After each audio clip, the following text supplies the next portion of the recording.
Ibu bapak yang saya muliakan, mohon maaf suara saya bindeng karena saya baru kemarin sakit bapak. 4 hari saya jatuh sakit, badan saya nggak karu-karuan karena mungkin terlalu capek. Maka malam hari ini saya melihat bapak-bapak ini wajahnya dua. Saya cuman mikir saja, ini bener wajahnya dua atau bapak-bapak bermuka dua. Tapi kondisi walaupun badan saya sakit, masih flu, bindeng, tapi semangat yang ada di dalam hati saya insya Allah bisa mengalahkan rasa sakit itu. Amin. Termasuk kebahagiaan malam hari ini yang saya rasakan bisa ketemu dengan bapak ibu sekalian. Saya berharap mudah-mudahan ini bisa menjadi obat atas sakit saya. Nah, maka ketika saya dengar panitia acaranya Harmit, Himpunan Remaja Demit, Himpunan Aktivis Remaja Masjid, saya lebih bersemangat lagi. Kenapa? Karena saya bisa sharing, berbagi cerita dan motivasi untuk anak-anak remaja, apalagi remaja masjid.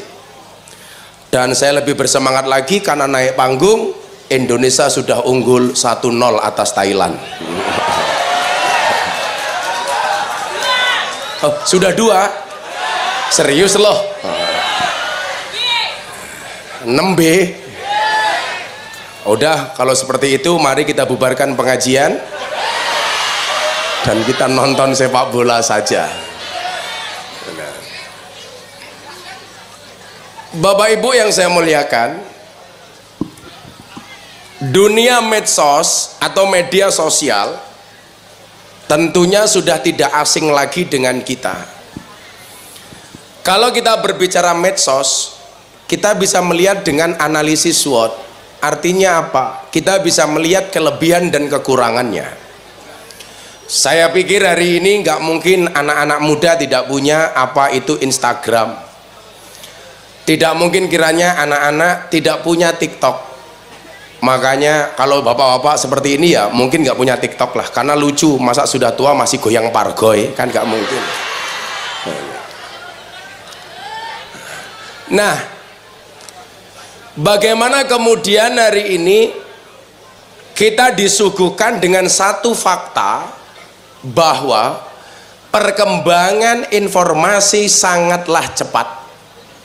Kalau dulu mungkin zaman Pak Kapolsek untuk mendapatkan informasi baru harus nunggu koran terbit besok pagi. Tapi hari ini kita ketinggalan nonton sepak bola live. Setelah pertandingan langsung kita bisa melihat di potongan-potongan video di TikTok. Demikian juga Bapak Ibu, kita melihat bahwa pertarungan di media sosial itu ibarat pertunjukan wayang, ada 2 kelir, kanan kiri. Bagaimana wayang itu menggambarkan kepada kita bahwa kelir kanan itu bagian-bagian yang baik, sementara kelir kiri itu bagian-bagian yang jelek. Karena memang demikian kehidupan di dunia ini, selalu saja ada baiknya, ada buruknya. Selalu saja kehidupan di dunia itu balance, kadang-kadang di kanan, kadang-kadang di kiri. Demikian juga dengan suasana hati kita, kadang-kadang suka, kadang-kadang duka. Penyikapannya ada 2. Kalau suka kita bersyukur, kalau duka kita bersabar. Nah, yang menjadi persoalan kemudian adalah atas nama viral, hari ini banyak orang menghalalkan banyak cara supaya videonya dilihat sama orang. Baru disinilah kemudian muncul problem. Banyak orang yang pada akhirnya atas nama ingin viral berurusan dengan kantor polisi. Contoh yang kemudian saya respon, Satu saat saya ditanya sama wartawan perihal seorang seleb TikTok yang membuat konten makan kulit kriuk babi dengan membaca Bismillahirrahmanirrahim. Jadi cangkeme nguntal babi dimulai dengan Bismillah. Pertanyaan saya, kalau makan babi dengan Bismillah menjadi halal apa tidak? Halal matamu halal.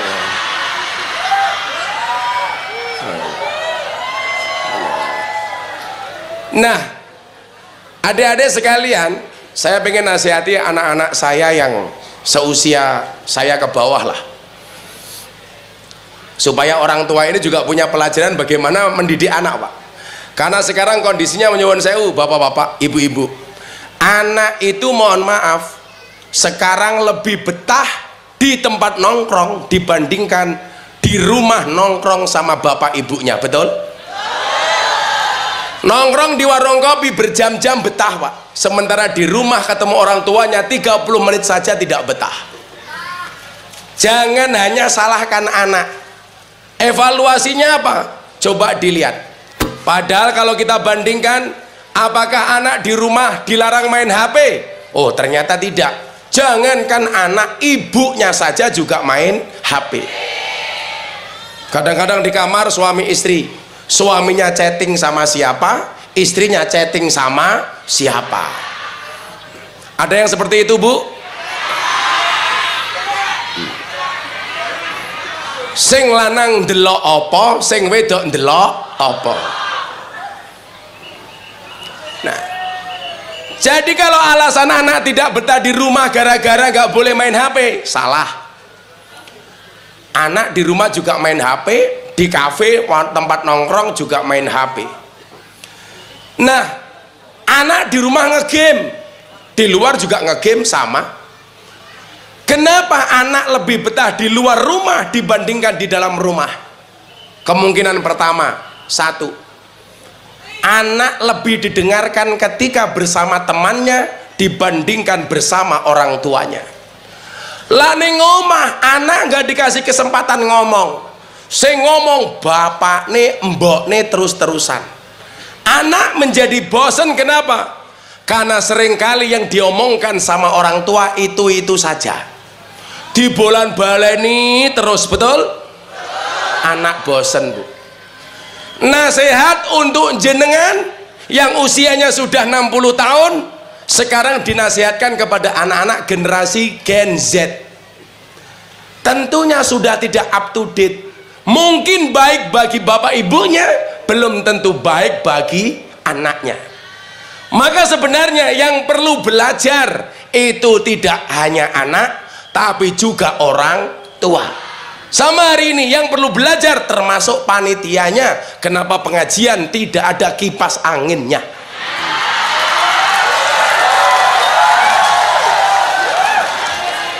Aku sumu.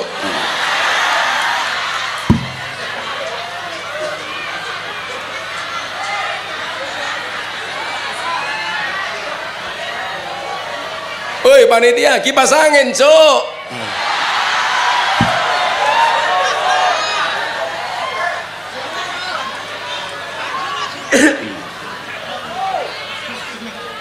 Ajur sum.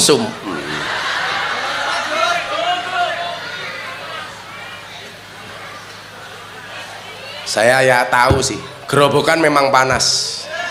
Tapi lihat mbak-mbak jadi adem. Yang jelas cowok itu paling suka dengan cewek polos, baik polos pikirannya maupun bajunya.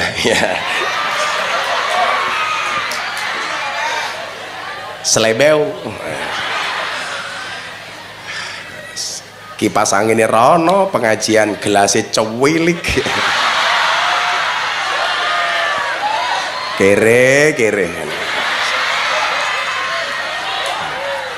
Wis cilik sangit.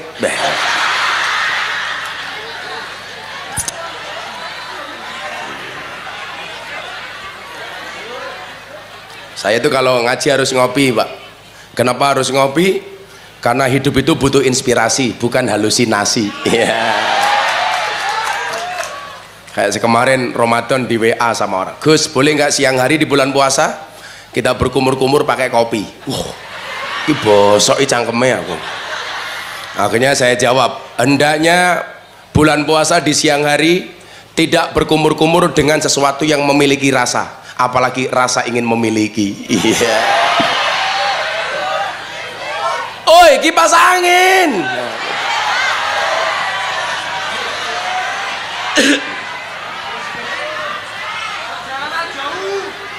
Kipas angin rono di Suragablek iki ndek di sini.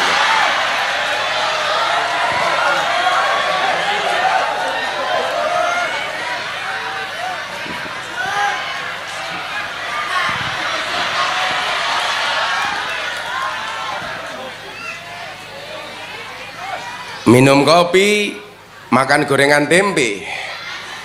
Kat mau ngaji rono kipas angin ini mergo panitiane keri.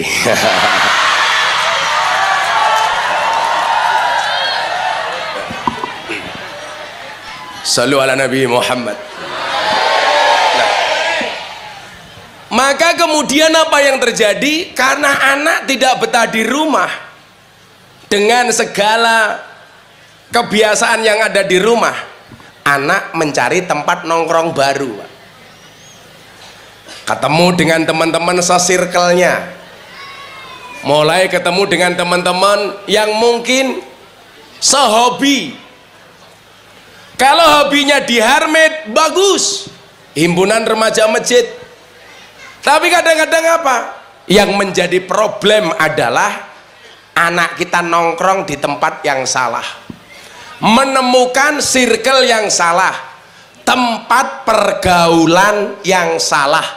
Bahkan kalau di kota-kota besar, menemukan tempat pengajian yang salah. Makanya salah satu bahasa saya yang paling viral itu apa? Salah pergaulan jauh lebih gampang dinasehati daripada yang salah milih pengajian. Kalau orang salah pergaulan, Pak, saya sudah bergaul dengan beraneka macam ragam orang, dari dunia preman sampai dunia perlontean, semuanya berada di bawah kendali saya. Dunia preman, dari preman desa sampai preman kota besar, saya pernah berhadapan. Terakhir yang saya taklukkan, preman besar di Tanah Abang, preman paling besar di Jakarta, yang punya anggota 1 juta orang, manut sama saya. Siapa? Maung Hercules. Beliau ini preman paling besar. Dulu sebelum kenal dia, Pak, saya biasa ditantang gelut preman-preman di Jakarta. Satu ketika saya pernah dikeroyok 20 preman. Saya tidak mundur. Kenapa? Belakangnya sumur. Kecemplung modar aku. Mati digebuki preman gagah, mati kecemplung sumur. Bah, ngenes, Pak. Nah, yang menjadi problem anak kita kemudian adalah menemukan circle-circle yang salah.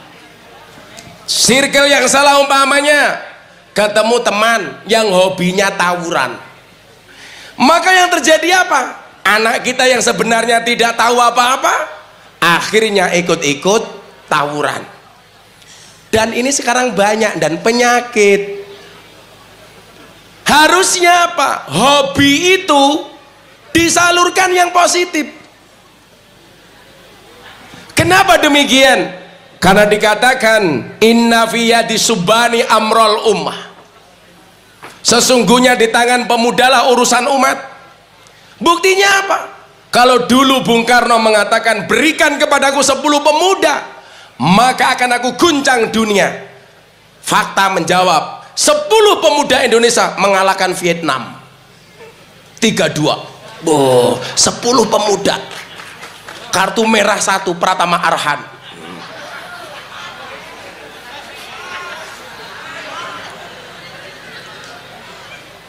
Coba kalau dulu Pak Kapolsek berikan kepadaku, kata Bung Karno, 10 pemuda maka akan aku guncangkan dunia. Kalau sekarang tidak, berikan kepadaku 10 pemuda maka akan aku jadikan ganteng-ganteng serigala.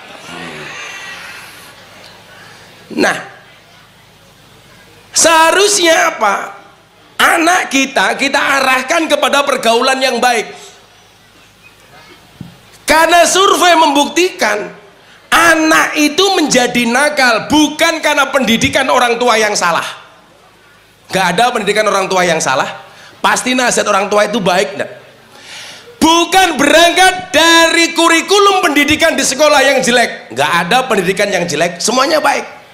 Tapi ternyata yang paling berpengaruh terhadap anak kita adalah lingkungan pergaulannya. Saya senang kamu masuk perguruan silat umpamanya. Ada yang masuk Pagar Nusa, ada yang masuk PSHT. Boleh.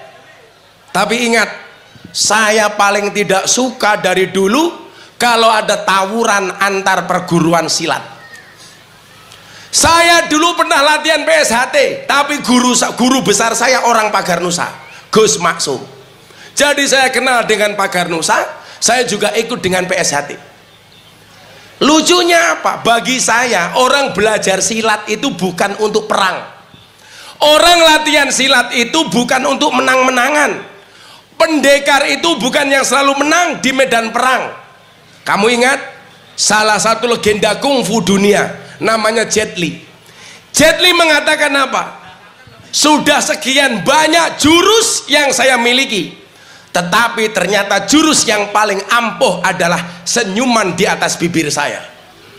Saya nggak bisa silat, saya nggak bisa banyak gerak, tapi sekian banyak tempat klub malam, hiburan lokalisasi yang saya taklukkan bukan dengan gerakan silat saya, tapi cukup dengan senyuman yang ada di bibir saya. Lonte takluk pak, kelepek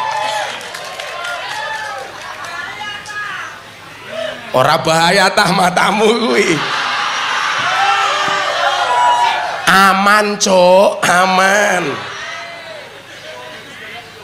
Saya sering ditanya, sebenarnya kalau Gus Miftah ngaji ketemu Purel, ketemu PSK itu pengen apa enggak Gus? Tak jawab, ya pengen. Terus bagaimana? Ya ngempat. Masa kiai ngacengan deh. Emangnya aku cowok apaan?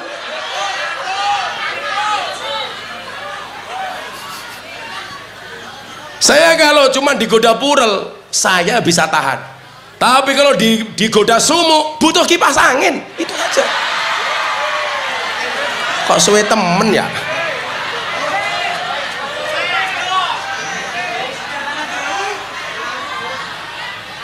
Iki mbak ya ngono, kiai ini ngaji malah kono pacaran, cie.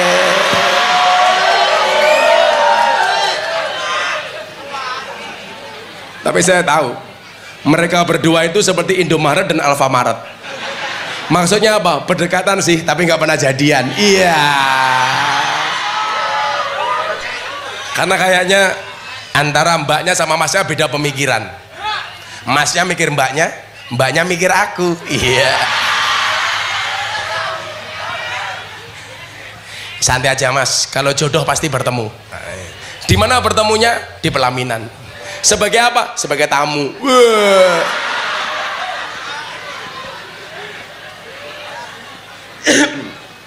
Nah, disitulah kemudian saya ingat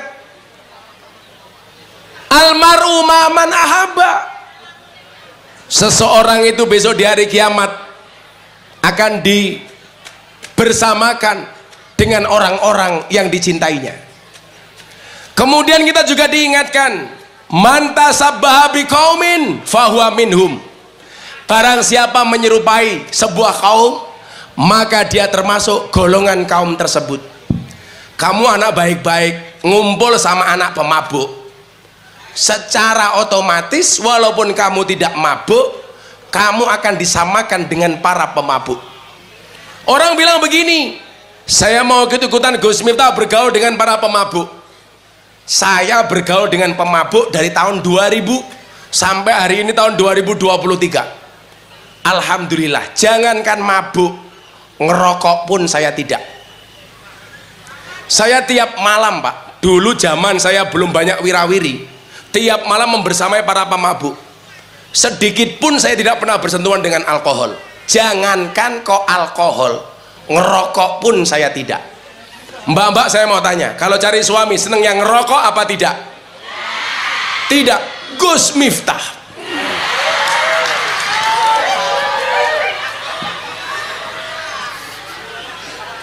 Lah iki cangan-cangan ngerokok ketok iki. Rupane kaya asbak.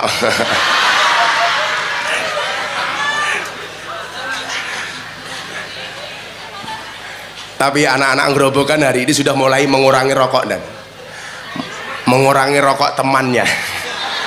Jangan ngerokok, apa paling ngerokok oli. Oh jangankan mau ngerokok, wong mabuk aku ora benci oli. Karena saya punya prinsip, Allah itu benci dosa, tidak membenci pendosa. Santai aja. Yang dibenci oleh Allah itu bukan orangnya, tapi perbuatannya. Apalagi cuma ngerokok. Kiai-kiai itu juga rata-rata ngerokok. Cuman kebetulan dari kecil saya berkomitmen untuk tidak merokok. Bapak saya itu perokok berat. Saya suruh berhenti merokok, malah saya diceramai. Apa ceramah bapak saya? Kowe rasa ngatur-ngatur aku. Kamu harus tahu, 15% orang meninggal dunia karena merokok. Saya bilang, lah itu pak buktinya. Maka kamu harus tahu, 15% orang meninggal karena merokok, berarti 85% meninggal karena tidak merokok. Oh juga ya aku. Makanya bapak saya mau saya berangkatkan haji, ngerokoknya masih kencang. Saya pulang bawa buku bahaya merokok. Pak monggo diwaos, dibaca sama bapak saya seminggu. Setelah seminggu subhanallah berhenti membaca. Semerongos ya. Wong tua dilawan, monggo pak ngerokok mboten napa-napa. Jenengan Pak Lurah napa? Oh, ketok rupanya kaya bengkok. I love you.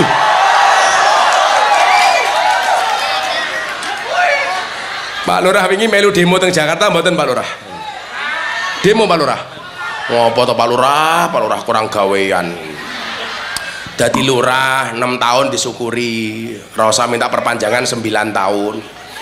Alasannya demi kebaikan. Halah ndobos. Ora percaya. Lurah itu minta perpanjangan masa jabatan 6 menjadi 9 tahun bukan karena demi kebaikan, tapi kenapa? Karena modalnya belum balik.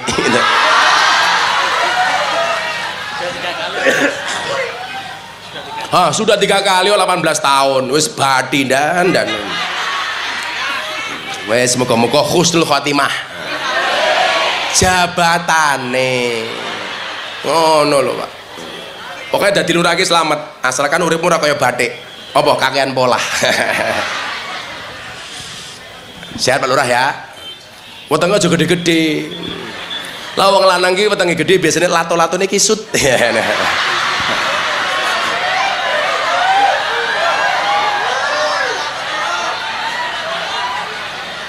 Lato-lato. Ora bahaya ta? Cuaks. Pokoknya lah Pak Lurah, orang neko-neko tak dongake selamat jabatannya, selamat wonge, amin. Sesuk nang alam kubur awakmu aman Pak Lurah.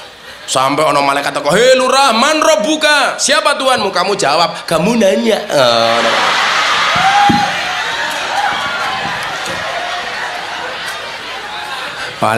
Paling malaikat jengkel giyebuk cangkemmu rara Bu. Ndelala digebuk gelundung. Malaikatnya bengok, "Toh, ganjel toh." Pak sinten namanya Pak Lurah? Junet. Junet. Merajuni keimanan, guys. Semoga Pak Lurah panjang umur, amin. Wong sak donya mati Pak Lurah urip dhewe, amin. Saya itu ngomong saja berat Pak Lurah, kayak ganjel karena leher saya sakit, ngomong susah. Tapi saya pengen anak-anak muda kita semangat. Lagian saya juga punya prinsip kok, annasu yamutuna ala ma'asu. Seseorang itu akan dimatikan sebagaimana kebiasaan dia hidup. Jadi kalau saya sakit, saya masih ngaji kok ndelalah malaikat Israel datang, mati, nggak masalah. Paling cuma diumumkan di masjid-masjid Gerobokan, inna lillahi wa inna ilaihi rajiun. Ahlan bib. Panggil maling. Sehat Beb? Ya, alhamdulillah sehat. Doanya sakit Beb. Enak banget badannya. Rambutnya nyireni. Masya Allah. Doanya Beb.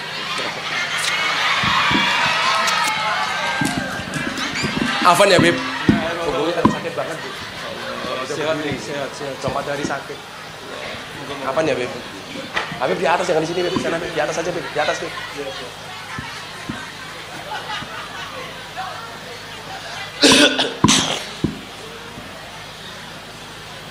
Habib sana Beb, jangan di sini Beb. Jangan. Afan ya Beb, Ana di sini Beb. Terima kasih Habib. Doa hukum Beb. Mudah-mudahan Gus Miftah nikah lagi Beb. No. Iki live ya, wah delok bojoku modar ya aku.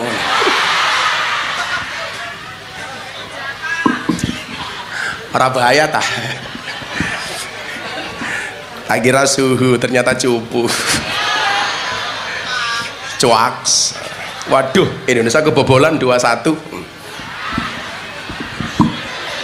HP ku sini bal-balan Pak Yu.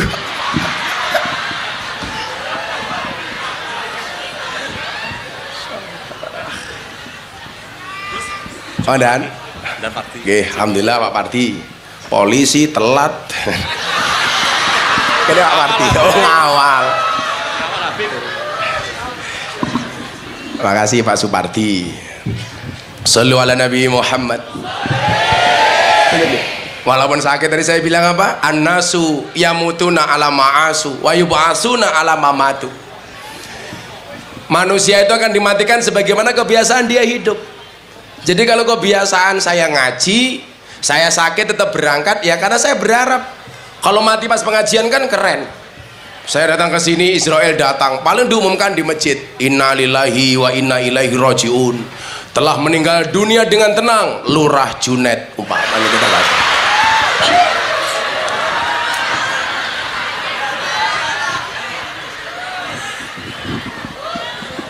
Santai Pak Junet. Mudah-mudahan Pak Junet masuk surga pertama kali, amin. Berangkat setelah pengajian, amin. Jawa Junet. Saya yakin Pak Junet ini orang baik, maka saya berwasiat, tolong Pak Junet jangan dikubur sebelum mati. Ya itu aja. Orang baik ya, orang baik. Nah, mantasabba biqaumin fahuwa minhum. Jadi lingkungan pergaulan kita itu menjadi penting. Kamu bukan pemabuk, bergaul dengan para pemabuk. Anggapan dan asumsi orang akan mengatakan bahwa Anda adalah pemabuk. Kalau yang duduk di klub malam itu saya, orang akan berpikiran Gus Miftah itu dakwah. Tetapi kalau yang duduk di klub malam Habib kita, maka orang akan suudon. Kenapa? Karena kembali kepada kebiasaan saya, kembali kepada kebiasaan. Nah, saya itu mohon maaf, banyak orang curiga, nggak percaya kalau Gus Miftah pergaulannya seperti itu, tidak pernah minum alkohol. Saya bilang silahkan dibuktikan. Saya siap bersumpah demi apapun, bahkan demi Allah, bahwa saya tidak pernah mabuk sama sekali. Jangankan mabuk, setetes pun nggak pernah saya merasakan alkohol. Saya juga rata konco. Nah, maka disinilah kemudian pentingnya circle kebaikan. Maka orang berbuat baik itu, ini saya sudah senang kalian bersekutu di dalam Harmit, apa tadi, himpunan aktivis remaja masjid. Saya jadi teringat 7 golongan di mana mereka akan mendapatkan perlindungan dari Allah. Yaumala zilla illa zilluh. Satu hari di mana tidak ada perlindungan kecuali dari Allah. Salah satunya siapa? Rajulun qalbuhu mu'allaqun bil masajid. Pemuda yang hatinya senang dengan masjid. Coba, himpunan remaja aktivis masjid. Nah, ini tantangannya Pak Lurah, bagaimana menjadikan anak-anak muda ini seneng nongkrong di masjid. Caranya bagaimana? Desainlah masjid yang ramah dengan anak-anak remaja. Bagaimana caranya? Oh gampang, kalau saya jadi takmir, ini remajanya banyak, yang perlu kita lakukan apa? Supaya mereka senang ke masjid. Di masjid pasang wifi gratis. Oleh nganggo wifi masjid gratis, syaratnya sholat jamaah di masjid. Kasih. Nanti kalau dikasih wifi bagaimana Gus? Kalau untuk buka situs yang porno, diakali, passwordnya diganti yang medeni. Oh, bisa mendapatkan akses wifi, passwordnya innalillahi wa inna ilaihi rajiun. Keren. Jadi mau nonton yang jelek kelingan innalillahi wa inna ilaihi rajiun, telah meninggal dunia kesetrum kipas angin.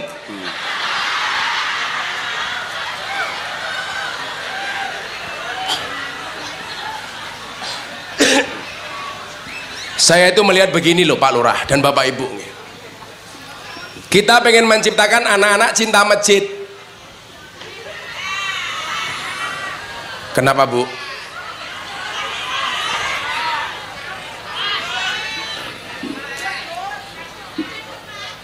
Lumayan sejuk, tapi ambune fresh care.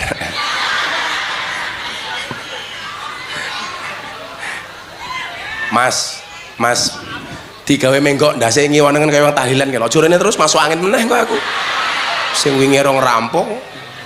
Nah, makasih ya Mas, mudah-mudahan kamu berjodoh dengan Pak Junet. Insyaallah. Nah, supaya anak kita ini ta'alluq bil masajid, ada upaya-upaya bagaimana masjid ini menjadi tempat yang menyenangkan. Habib Afan, saya itu pernah didhawuhi sama Habib Lutfi, kalau saya doakan lah, insya Allah saya kan tiap tahun berangkat haji. Tahun ini saya berangkat lagi sama Raffi Ahmad, sama Nagita Slavina. Besok ini saya doakan anak-anak saya di sini semuanya Bapak Ibu, mudah-mudahan tahun ini segera dipanggil oleh Allah Subhanahu wa Ta'ala.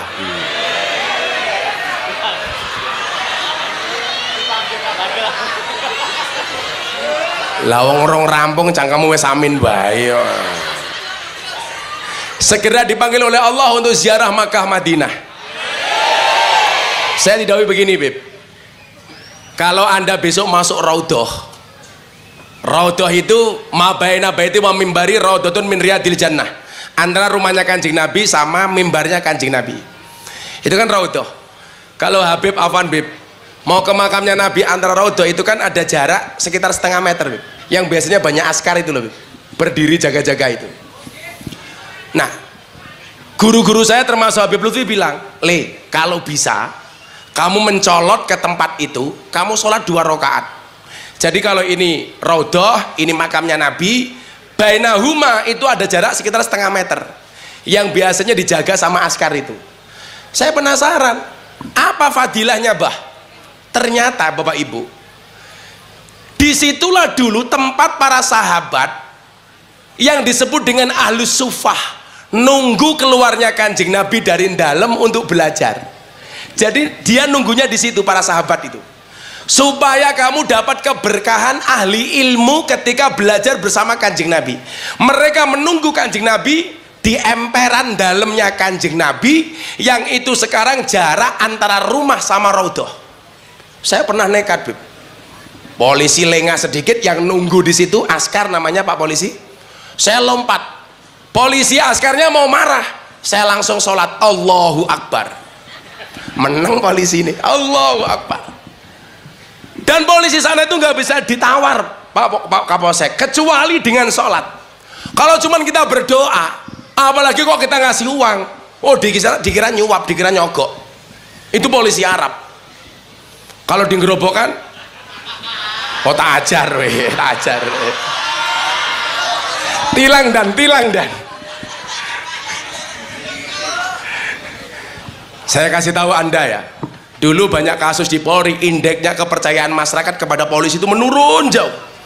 Sekarang alhamdulillah kepercayaan masyarakat terhadap polisi kembali naik sampai 73%. Tepuk tangan untuk polisi.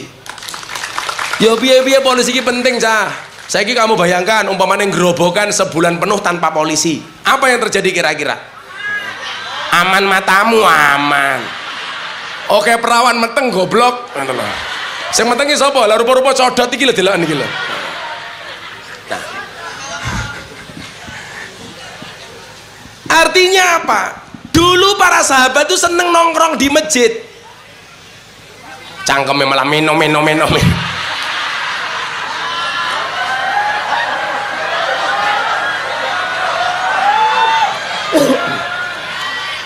Dan suarane bakul iki jos ya. Aku flu pilek ngomong nganggo mic kalah karo cangkeme minum.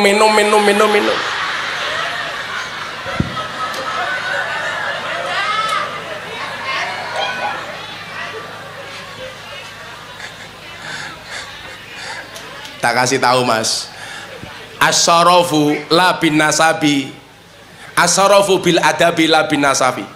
Kemuliaan itu karena adab bukan karena nasab. Lah, wong sakmene mbane seran duwe adab bakule es teh tak kandhane. Wirawiri.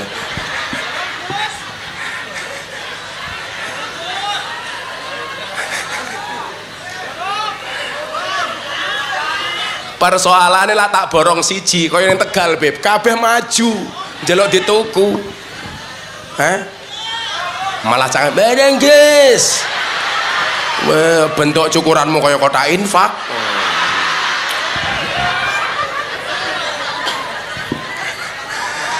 Nah, ternyata apa? Ahlus Sufah, orang-orang yang nunggu kehadiran Kanjeng Nabi di masjid, miyos keluar masjid, itu mereka mendapatkan derajat yang mulia karena termasuk dari rajulun qalbu mu'allakun bil masajid. Maka ini saya pikir bagus. Himpunan remaja aktivis masjid bagaimana di ketuane remaja sapa? Junet, mosok Junet lah kaya ini kok remaja iki lho. Rene ketuane tak kandhani. Bocah cuwilik ini manuke sepira lho iki. Kene wae. Mosok remaja rene wis tuwa kaya ngene. Wayahe. Kene wae. Namine sinten? Ahmad Alfi Muzaki. Ahmad Alfi Muzaki. Kok namamu tidak sebagus wajahmu? Ahmad Alfi Muzaki. Wow, duitnya oke, wong Alfon no. Muzaki wong suci. Ning jenggote kok mung 3. Wis dibojo le? Urung lho. Umurmu piro e? Nembe 24. 24. Koremu tua banget.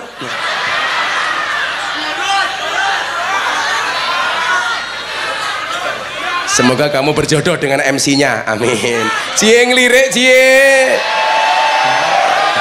Muzaki ngelirik. Nah, tugasnya Mas Muzaki itu bagaimana supaya rojul kita itu ta'alluq bil masajid. Sehingga kemudian terusannya apa itu? 7 golongan yang dapat perlindungan dari Allah. 2 orang laki-laki perempuan saling mencintai. Salah satunya diajak bermaksiat. Dia mengatakan apa? Inni akhafullah. Aku mau bermaksiat, aku wedi karo Gusti Allah. Cah lanang diajak pacaran karo cah wedok, diajak mesum. Ayo mas mesum. Sing lanang jawab, sorry, aku takut dengan Allah.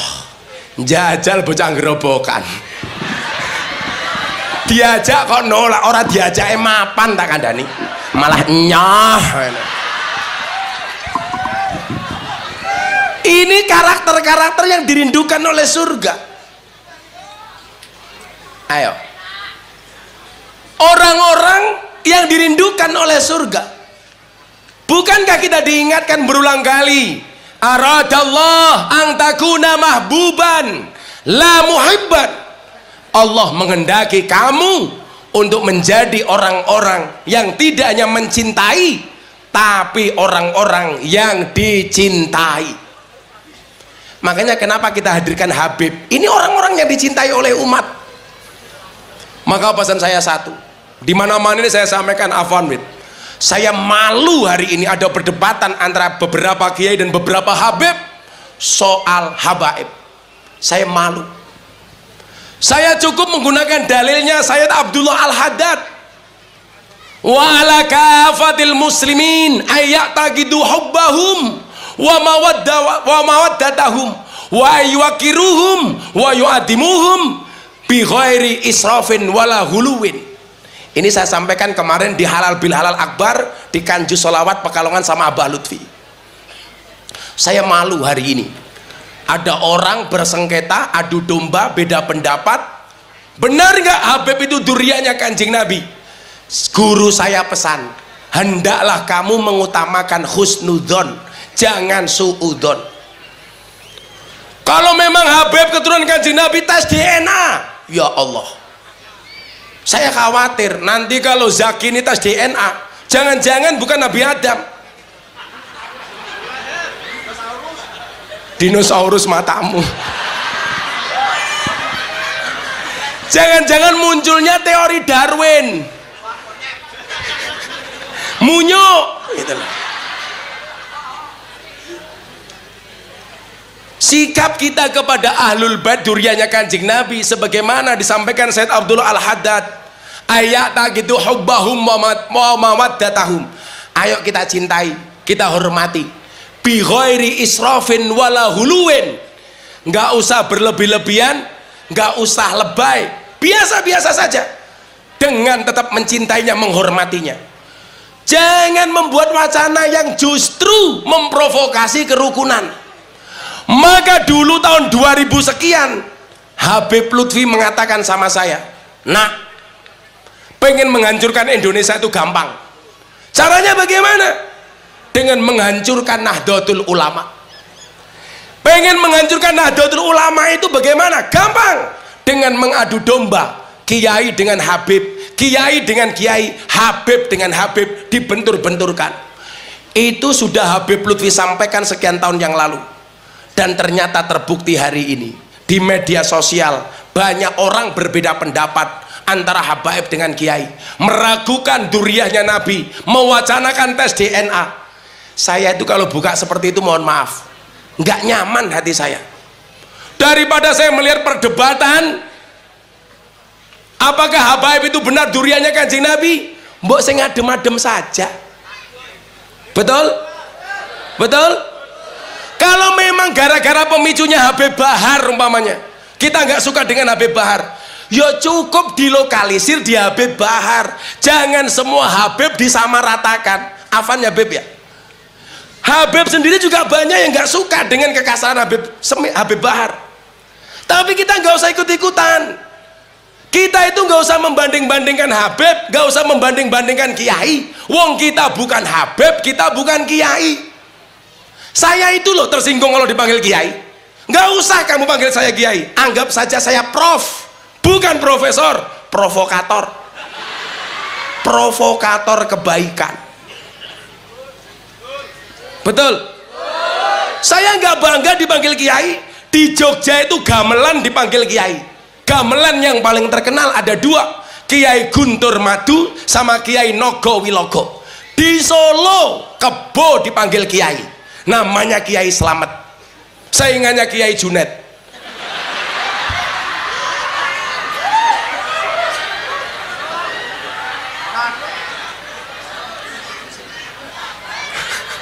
Sabar Pak Lurah, sabar. Ngono emosi. Katanya temen. Kan kita soulmate.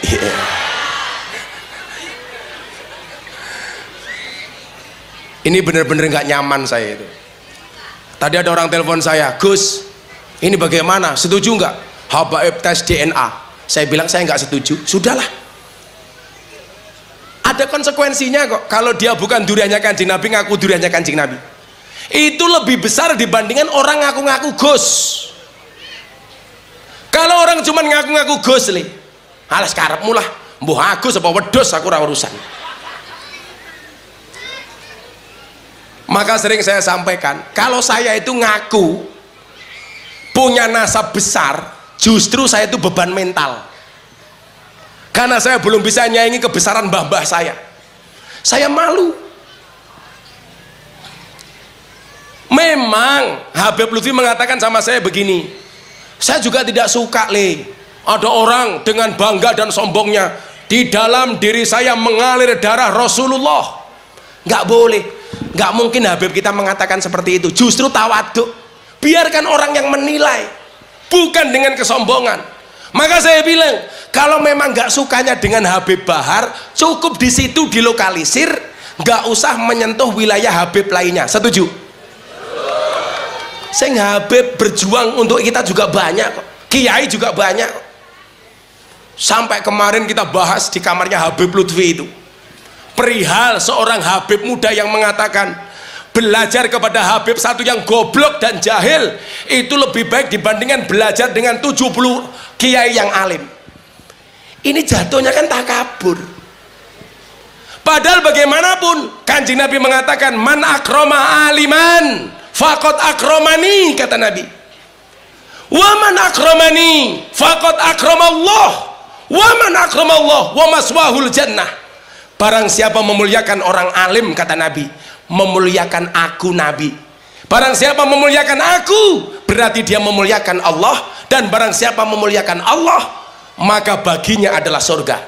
Maka hari ini kalau Anda hadir karena memuliakan orang-orang alim seperti Habib kita ini, sama halnya Anda memuliakan Kanjeng Nabi. Memuliakan Nabi berarti memuliakan Allah, bagimu surga. Amin. Dua blok mungkin rapopo le. Sing penting seneng karo kiai, seneng karo habaib, seneng karo wong soleh. Bukankah disebutkan an-nadru ila wajil alim fahuwa ibadah, memandang wajah kiai itu ibadah. Dalil ini selalu saya pakai kalau saya ngaji dengan Purel. Maka Purel langsung bilang, beruntunglah kami ya Allah, memandang saja ibadah, ndak apa iso ngeloni. Saya langsung lari mencari tempat terbaik untuk pengajian, goblok. Rabahaya ta. Wis le, selawatan dhisik le. Awakku sik ngregesi le. Ayo selawatan. Satu lagu. Alamat anak soleh yo. Apa? Degan. Wis tak ombe goblok. Ini aja saya keluarnya keringat dingin loh ini. Ini demi kami loh Zaki. Aku lah pingsan yang panggung, kamu tanggung jawab loh. Iki sini kok apa tadi? Oh. Ya Allah, cah yang ganteng-ganteng rokoknya sukun. Alah. Ih Zaki, oh sponsor. Ya. Lanjut. Ya dah. Oke. 5 menit lagi.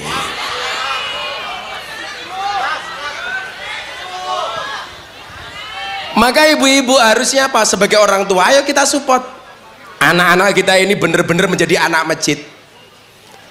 Karena saya mencatat ibu bapak, kita itu bisa berbuat baik minimal dengan 3 cara. Yang pertama, membiasakan diri untuk berbuat baik. Kebaikan itu bisa berangkat dari kebiasaan. Kayak Pak Tentara, Pak Kapolsek. Kenapa tentara sama polisi itu bisa disiplin? Karena memang dibiasakan disiplin, sehingga seseorang itu akan dilihat dari kebiasaan-kebiasaannya. Maka tadi saya sampaikan, bahkan an-nasu yamutuna ala ma'asu, akan dimatikan sebagaimana kebiasaan dia hidup. Lah kebiasaan baik itu harus dibiasakan. Makanya kalau saya ngaji satu saat nggak pakai belangkon, orang akan bertanya, Gus belangkone teng pundi? Karena payu matamu. Aku ini bar diajar ning medsos gara-gara belangkonku 100 juta dikira TPPU, menerima aliran pencucian uang, money laundry. Gara-gara belangkon saya laku 900 juta. Yang beli dilelah ditangkap polisi, ada masalah. Saya bilang, dalam hukum fikih itu mohon maaf, orang beli, kita nggak boleh bertanya uangnya dari mana. Makanya kalau Anda jualan jeruk, mbok yang beli PSK sekalipun, kamu nggak boleh ngomong, mbak duitnya dari ngelonte ya, nggak boleh. Sama halnya dulu yang beli belangkon saya, kalau hari ini urusan polisi, kok kemudian saya dikatakan menerima aliran dana pencucian uang, itu logikanya dari mana? Lelang terbuka Pak Supardi, Saya itu jual blangkon nggak cuman sekali, sudah berkali-kali, dan laku mahal terus. Untuk anak asuh di Jawa Timur laku 200 juta, untuk acara sosial laku 100 juta, terakhir untuk acara di Lampung laku 900 juta.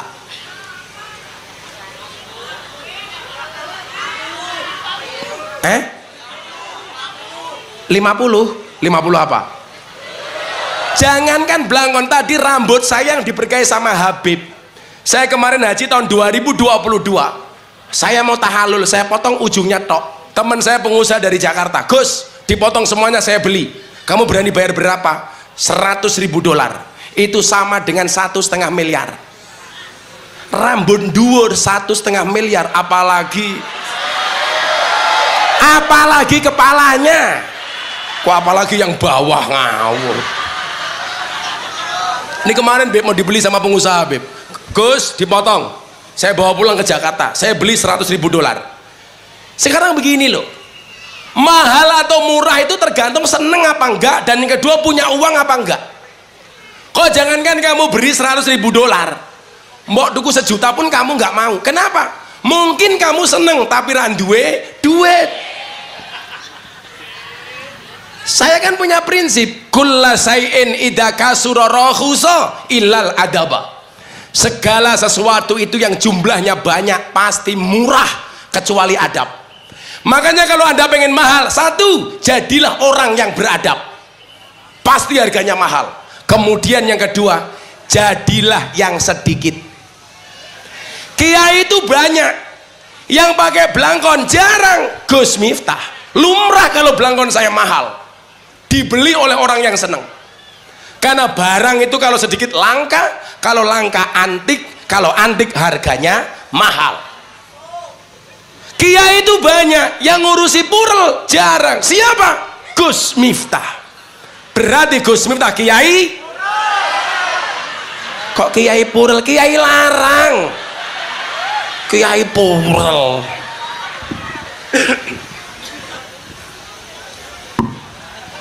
Kebiasaan. Maka coba dibiasakan. Ibu-ibu punya kebiasaan kalau mau tidur sungkem sama suaminya, pasti rasanya tidak nyaman kalau mau tidur belum sungkem dengan suaminya. Jangankan kok ibu-ibu ngerobokan mau tidur, lebaran lu nggak sungkem. Ayo saya mau tanya, kalau lebaran kemarin ibu-ibu sungkeman apa salaman? Bapakmu sungkeman apa salaman? Malah mengweanan. Pak, kosong-kosong ya. Malah kayak bal-balan. Kalau tradisi kita itu di Jogja, Beb, itu ada namanya sungkeman, Beb. Tapi tak pikir ini keren ya. Sungkeman itu tradisi, tapi keren. Apa bedanya sungkeman dengan salaman? Kalau orang musofahah salaman itu belum tentu sungkeman. Tapi kalau sungkeman di dalamnya ada salaman. Makanya didesain, Beb, orang Jawa itu laki-lakinya disuruh duduk seperti ini, perempuannya laku jongkok, laku dodok, kemudian mengaturkan ikrar sawalan seorang istri kepada suami. Hal ini mengingatkan dawuhnya malaikat Jibril ketika beliau berdoa, Kanjeng Nabi Muhammad mengaminkan. Salah satu isinya doa malaikat Jibril apa? Ya Allah ya Rabb, jangan kau ampuni, mohon maaf, jangan pernah kau terima amal ibadah umat Muhammad, baik sholatnya, puasanya, zakatnya, dan yang lainnya, kalau sampai hari ini ada seorang istri yang durhaka dengan suaminya. Makanya kenapa yang sungkem perempuan kepada laki-laki, bukan laki-laki kepada perempuan.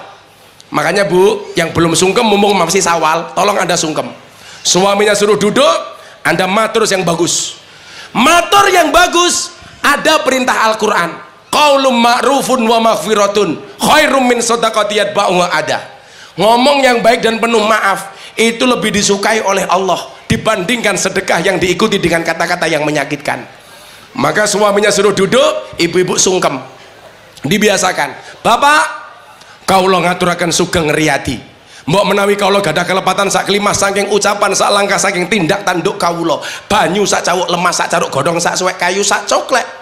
Kula nyuwun agung isih samudra pangaksami Bapak, ambung tangane wolak-walik. Kalau pakai cara keraton, yang dicium tidak hanya tangan tapi dengkulnya. Ingat, dengkulnya bukan atasnya. Etikanya bagaimana? Suaminya jawab, ikrar istrinya. Kan sing kurang ajar kadang-kadang wong lanang.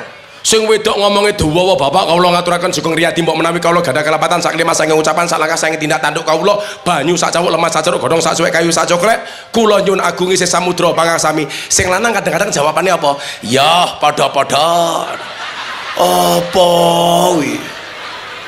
Wis ora ngono Zak, dijawab. Iya Bune, aku wong lanang oke salahe.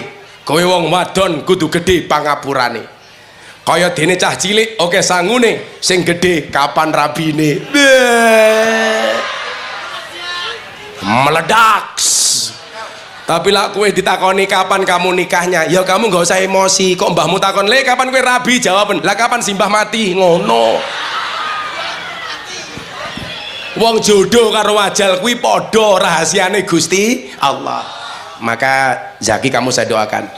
Mudah-mudahan pulang pengajian kamu langsung ketemu jodoh, langsung nikah. Amin. Dengan janda anak 15.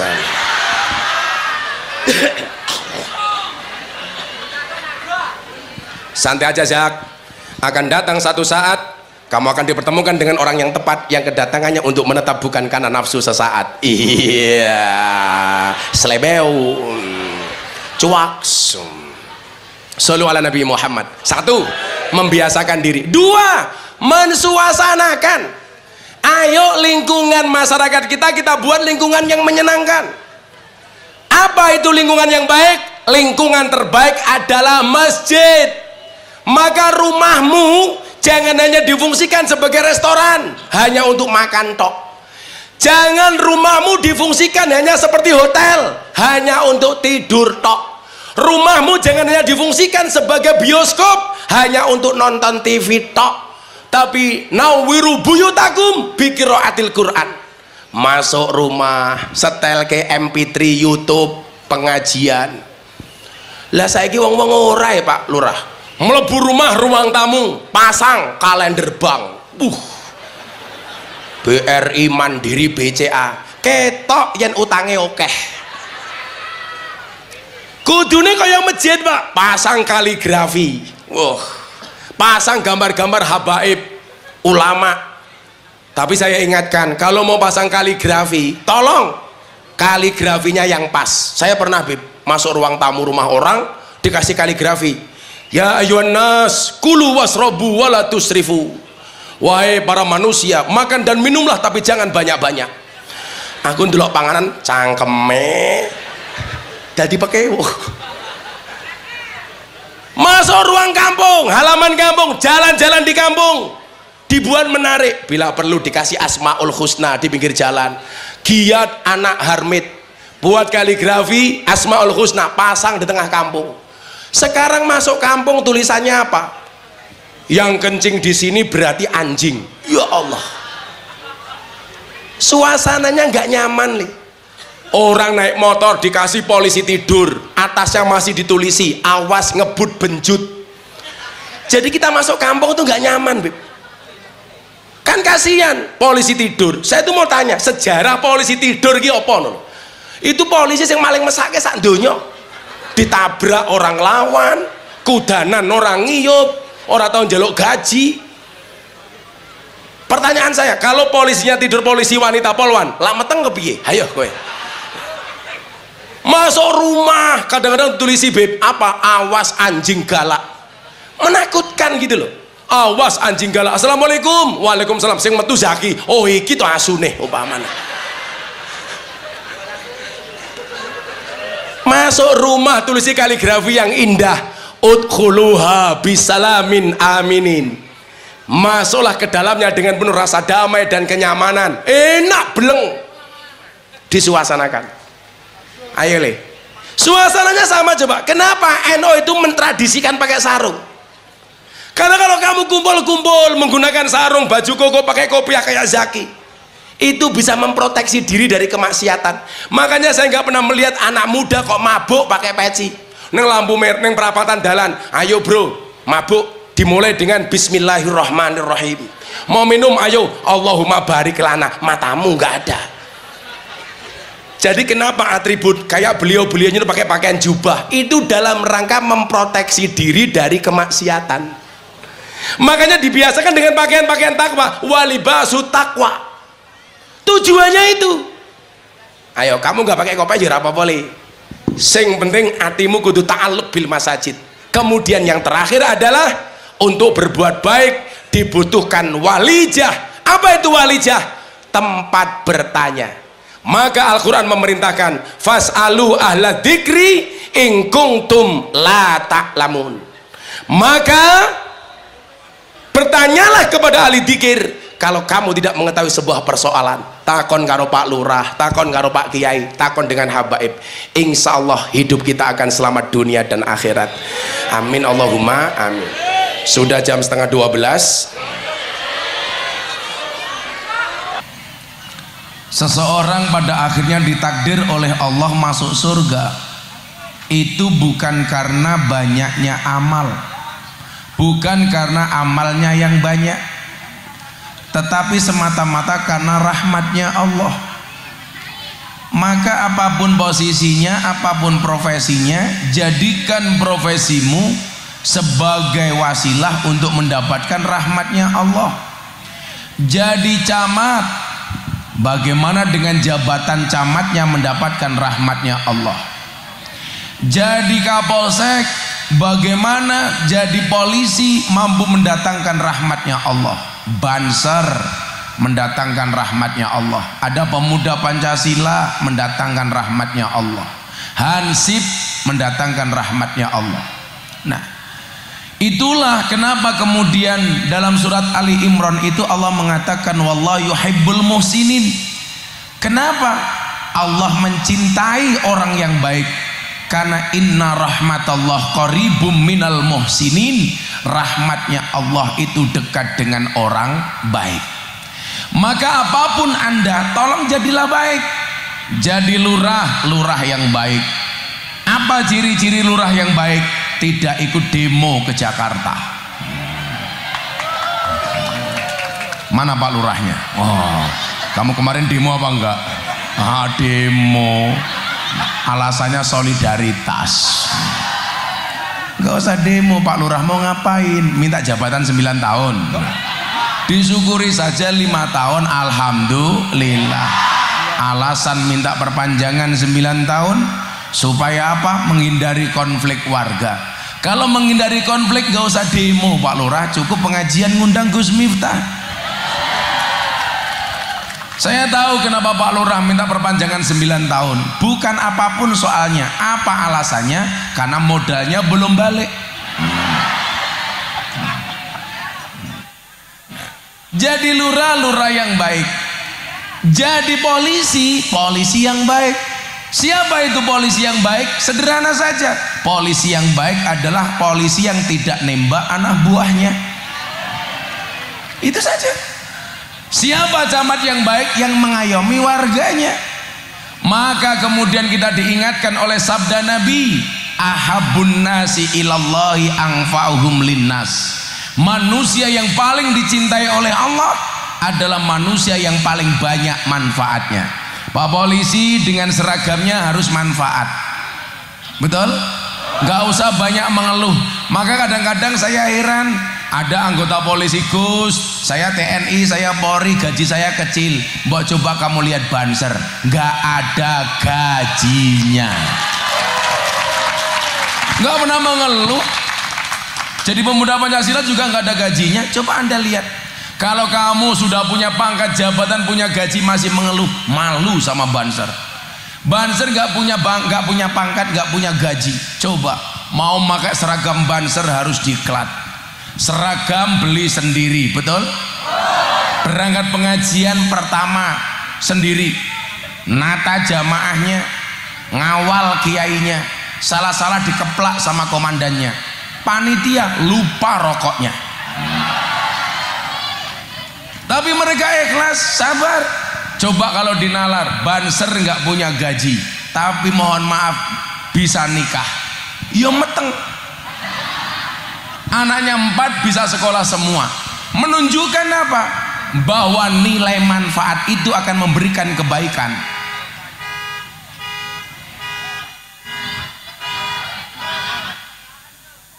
Bahwa kebaikan itu akan kembali kepada kita sendiri. Maka mohon maaf polisi, ayo nggak usah ngeluh gajinya kecil. Banser nggak punya gaji ya biasa-biasa saja. Orang lupa tidak semua orang punya gaji, tapi semua orang punya rezeki. Pak Lurah gajinya sedikit, tapi yakin rezekinya banyak. Amin. Amin. Lurah jenenge siapa ki ya? Darmo Gandul. Darmo Suwito. Panggilannya Modar.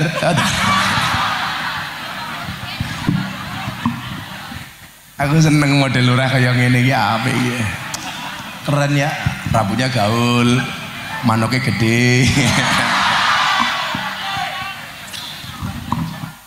Tidak semua orang punya gaji, tapi semua orang punya rezeki. Banser mungkin tidak punya gaji nih, tapi kamu punya rezeki.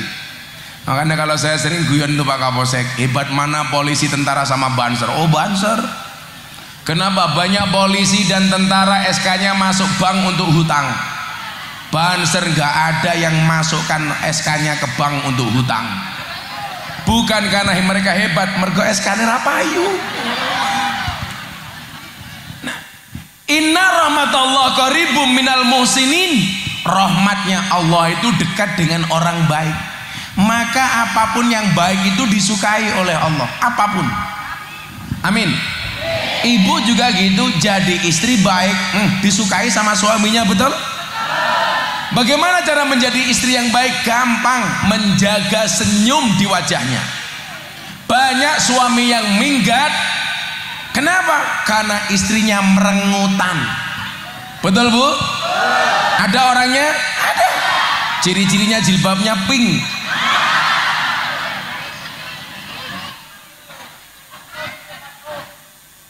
Wis rupane pas-pasan, merengutan. Akhlaknya tidak karu-karuan, suami pergi. Maka kenapa banyak suami kok suka lihat cewek di luar? Karena cewek di luar itu menjaga senyumannya, sementara di rumah istrinya cemberut.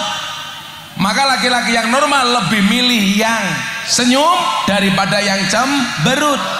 Maka ibu mohon maaf, fresh care terbaik itu adalah senyuman.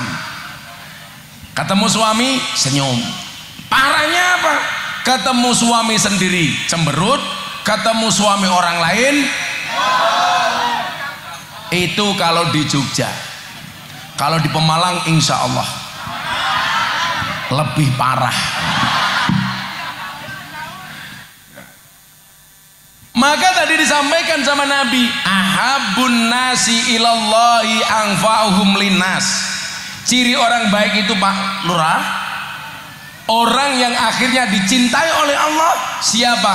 Yang paling dicintai oleh Allah itu adalah manusia yang paling bermanfaat. Maka tanyakan kepada diri kita masing-masing, kamu jadi lurah sudah manfaat apa belum? Kamu polisi sudah manfaat apa belum? Kamu banser manfaat apa belum? Hansip manfaat apa belum?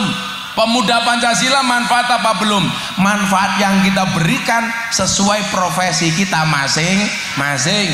Orang punya ilmu, manfaat dengan ilmunya. Orang punya harta, manfaat dengan hartanya. Orang punya tenaga, manfaat dengan tenaganya. Kayak Pak Lurah manfaatnya di mana?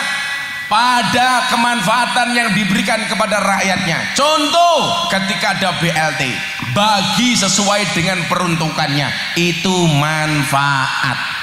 Jangan sampai rakyatnya curiga, jangan-jangan yang dibagi BLT hanya sedulur lurahnya saja. Umpamanya, biasanya seudurnya cangkemnya kayak gini Pak Lurah.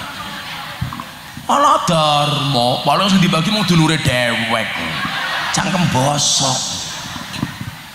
Padahal kenyataannya, siapa yang bilang ho tadi Pak? Jatuh Pak Lurah. Pak Lurah punya istri? Alhamdulillah. Anaknya berapa Pak Lurah? 1. Mau meteng maning ya. Kelon. Dimakan. Kamu bilang sama janda, kamu tahu nggak bedanya jeruk sama janda? Bilang gitu Pak Lurah. Jeruk mengandung vitamin C, janda mengandung anaknya Pak Lurah. Ya ini. Diminum Pak Lurah. Diminum. Pak polisi. Iki Samad. Kayak siapa kayak? Oh, Pak Dan Ramil. Dan Ramil dan Juk Jaran. Nah, ya satu-satu. Kenapa? Karena saya puasa. Jemaah kayak. Ini ada anggur, ada apel. Ibu pilih anggur apa apel? Anggur. Inilah salahnya cewek. Anggur memang lebih mahal dibandingkan apel. Tapi seharusnya cewek lebih milih apel. Kenapa? Karena cewek suka diapelin, nggak suka dianggurin. Ya.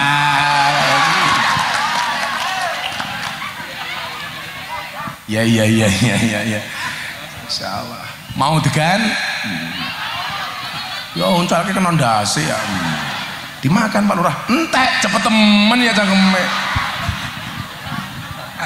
Lurah cepet temen mangane. Alhamdulillah pas puasa Pak Lurah. Saya itu hobi puasa. Kalau Pak Lurah hobinya janda. Enggak. Oh pas ya. Biar apa Pak Lurah, dirabi ya Pak Lurah ya.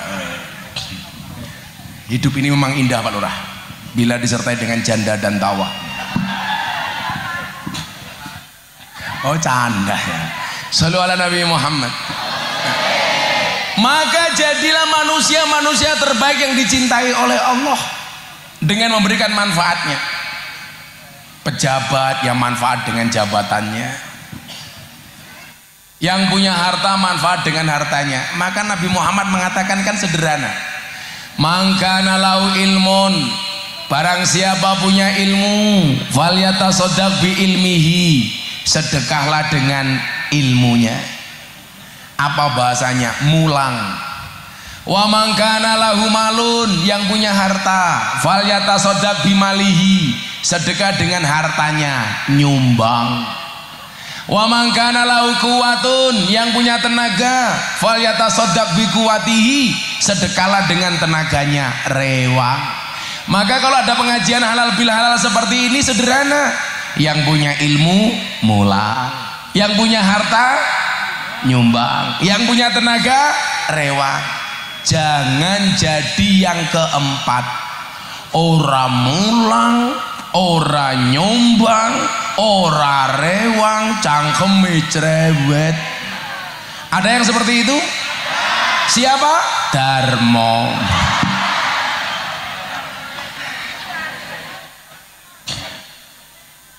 Nah, maka kalau temanya ini adalah mempererat silaturahmi dan solidaritas, ya mohon maaf, menjadilah yang terbaik sesuai dengan kemampuan masing-masing. Kayak saya sering bilang sama sahabat-sahabat Ansor, nggak ada istilah kiai itu saingan. Berbuatlah baik sesuai dengan kemampuan. Nggak ada kok istilah kiai saingan. Saingan dalam hal apa? Nggak ada. Kenapa? Karena semua orang ditakdir dengan kebaikannya masing-masing. Maka hari ini saya bersedih di media sosial berantem adu domba antara kiai dengan habaib. Kita nggak usah ikut-ikutan.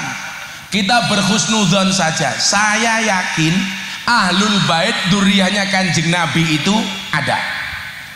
Apakah habaib itu semuanya duriyahnya Kanjeng Nabi? Wallahu a'lam bishawab. Kenapa? Karena faktanya banyak orang-orang yang ngaku habaib, bukan Habib ngaku Habib. Orang yang bukan Habib ngaku Habib itu lebih parah daripada yang bukan Gus ngaku Gus. Kenapa? Karena habaib melibatkan darah Kanjeng Nabi Muhammad Sallallahu Alaihi Wasallam. Sementara kalau Gus, mohon maaf, tidak sampai intiha ila sajarati Rasulillah, tapi al-intima ilal ulama. Berarti apa? Orang yang ngaku habaib itu dosanya lebih besar dibandingkan yang ngaku Gus. Jenenge siapa Kiai? Zainuddin, undangannya Gus Udin. Yang ngarapena Darmo ya. Gus apa ya? Masa Gus Dar?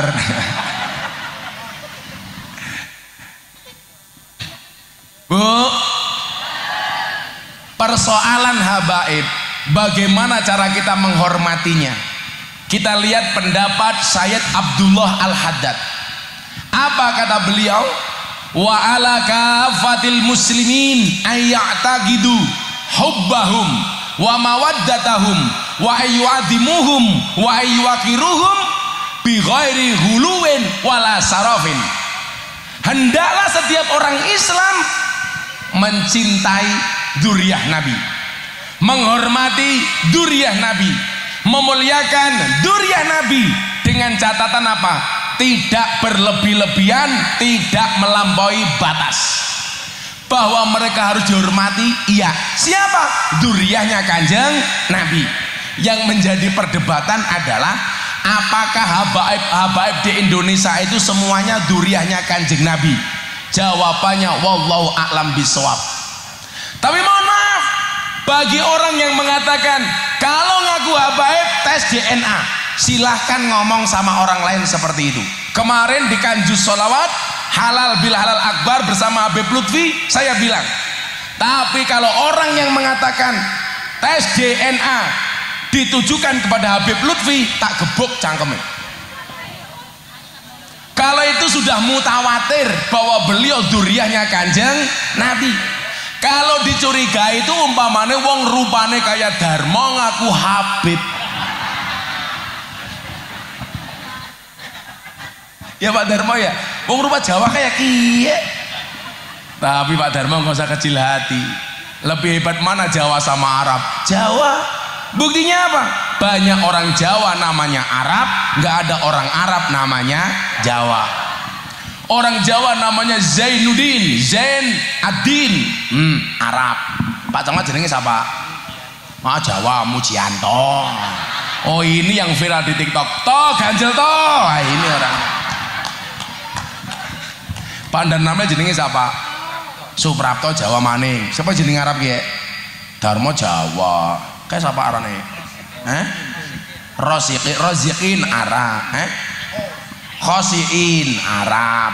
Miftah Arab. Banyak orang Jawa namanya Arab, tapi nggak ada orang Arab namanya Jawa. Kan nggak mungkin. Manis muka Habib. Habib namanya siapa? Anak Habib Darmo. Apa?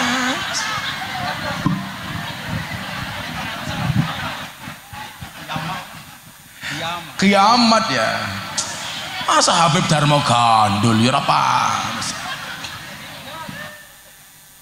Kenapa dulu dikasih nama Darmo? Kamu Pak Lurah? Enggak tahu ya. Darmo. Darwis. Mutar ya wis. Teman saya itu lucu lagi Bu. Anaknya berangkat ke sawah, lahir di jalan. Akhirnya anaknya siapa? Hirlan Darwis. Lahir ning dalan Mudar ya wis.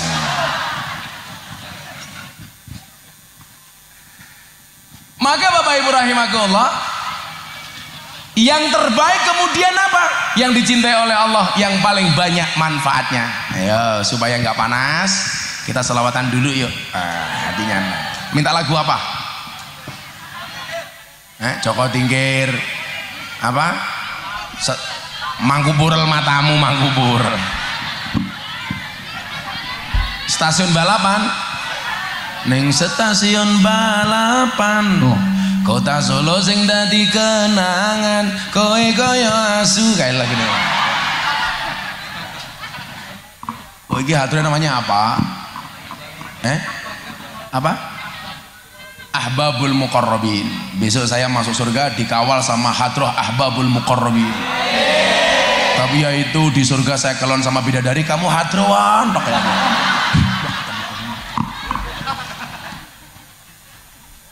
Kita doakan Pak Lurah Darmo masuk surga pertama kali, amin. Berangkat setelah sholat duhur, amin.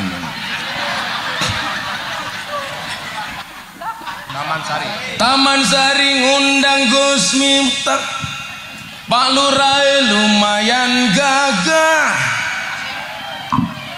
ono gajah adus ning beli, najan gagah manuke.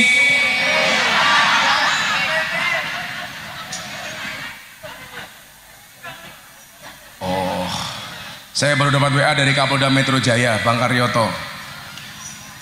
Itu kampung Kugus. Ternyata Pak Karyoto orang sini. Oh iya, tak sapani dulu kalau gitu. Bang, nah ini saya di sini Bang, di kampungnya Bang Karyoto. Assalamualaikum Pak Kapolda gitu.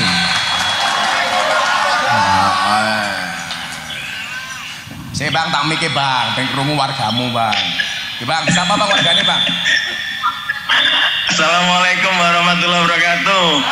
Untuk saudara-saudaraku yang ada di wabarakatuh. Sehat selalu. Amin. Mudah-mudahan Pak Kapolda besok jadi Kapolri. Amin. Tambahi sangune. Wis dungake. Siap Bang, makasih. Pak Kapolda matur nuwun. Nggih, Assalamualaikum. Orang sini Bang Karyoto. Oh. Wong desa duwe Kapolda ya. Kok warganya kayak ini? Taman Sari. Oh, Taman Sari beliau. Masya Allah. Sahabat saya lama ini Bu. Beliau dulu jadi Dirkrim Polda Yogyakarta. Sejak Kombes sudah sama saya. Keren ya. Warganya Darmo anak Kapolda ya.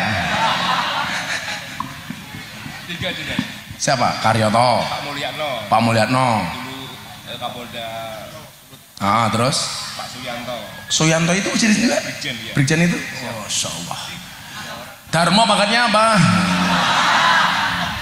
Najan gagah manu ejile. Dolan ning sawah des ning kali. Kayu nangka digawe lemari. Gus Miftah gagalan sregep ngaji, okeh rondo sing jalo di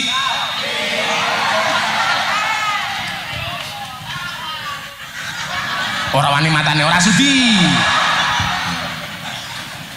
Emangnya aku cowok apaan? Ibet-ibet gorengan kopi diseret sapi, amit-amit bocah Taman Sari, urung ijab wis wani ngeloni, sing ngajari lurahe iki.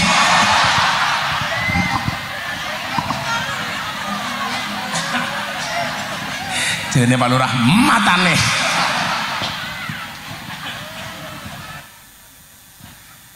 Insyaallah panas-panas kok asing Pak Lurah ya. Apa bubar saja yuk pengajiannya yuk.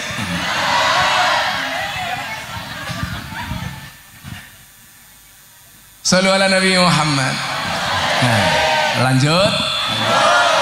Maka mohon maaf, nilai manfaat supaya kampung kita ini lebih erat silaturahminya adalah sederhana saja. Ayo sibuk berbagi manfaat, jangan mencari manfaat atau bahkan memanfaatkan. Betul? Karena banyak di antara kita, mohon maaf, tidak sibuk memberi manfaat tapi mencari manfaat, bahkan cenderung memanfaatkan. Lurah memanfaatkan jabatannya, jangan sampai.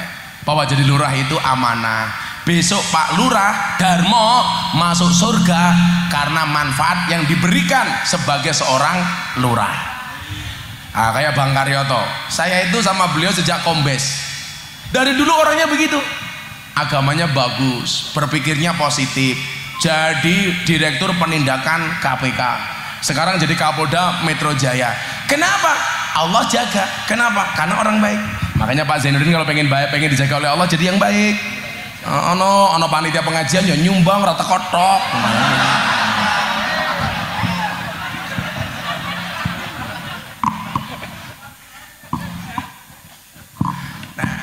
Bu, pilih memberikan manfaat atau minta manfaat atau memanfaatkan.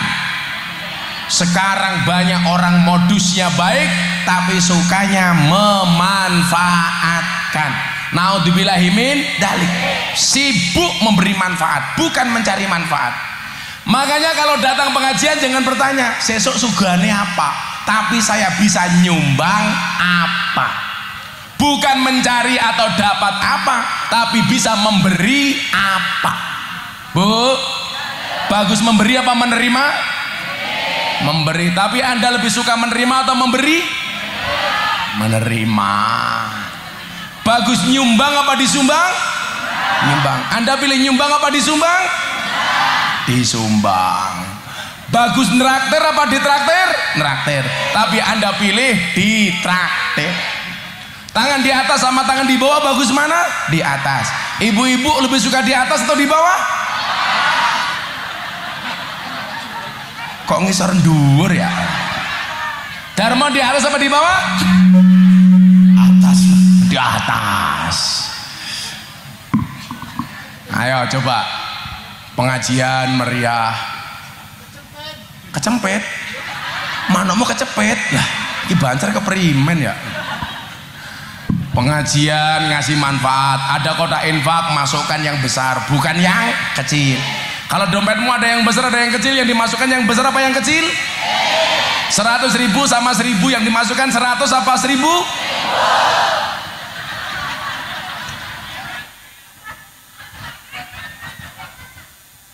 Aneh temen ya.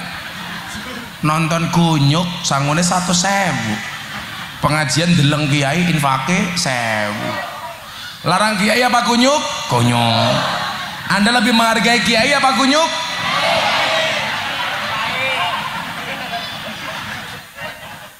Masa ke temen ya. Makanya saya sering guyon Pak Lurah, pahlawan nasional yang paling rajin masuk masjid namanya siapa? Patimura. Kenapa? Gambar uang 1.000. Pahlawan nasional yang jarang masuk masjid siapa? Bung Karno. Gambar uang 100.000. Padahal kalau dilihat dari gambarnya, Patimura bawa golok siap berangkat ke sawah. Bung Karno pakai kopiah siap berangkat ke masjid. Tapi lucunya orang Taman Sari yang siap berangkat ke masjid dipaksa masuk pasar, yang mau berangkat ke sawah dipaksa masuk masjid. Yang kurang ajar maning ibu-ibu dan duit 1.000 infak dilboke kotang. Padahal Patimura nyekel pedang bisa dibacok isusumu.